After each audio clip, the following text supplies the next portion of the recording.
تم استبعاد النهارده اكرم توفيق ومصطفى العش وخالد عبد الفتاح لاسباب فنيه. وكانت القايمه النهارده محمد الشناوي ومصطفى شوبير وحمزه علاء وعلي معلول وعمر كمال ورامي ربيعه وياسر ابراهيم، اشرف داري، محمد هاني، كوكا، مروان عطيه، امام عاشور، احمد رضا، عمرو السوليه، قفشه، كريم ندفد، الشحات، طاهر محمد طاهر، بن شرقي، ووسام ابو علي وجراديشار. بكل التوفيق للنادي الاهلي والاصرار على عمل نتيجه قويه ان شاء الله وتحقيق نتيجه الفوز لتكمله مشوار الدوري.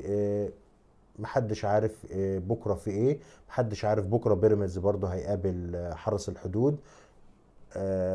وارد جدا كل حاجة تحصل، وارد جدا أي شيء يحصل.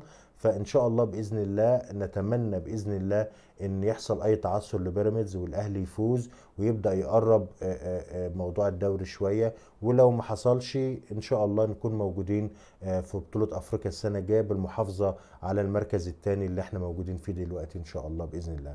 ويكون إعداد قوي للنادي الأهلي لبطولة كأس العالم للأندية. الست مباريات اللي جايين مهمين جدا جدا، ولازم كل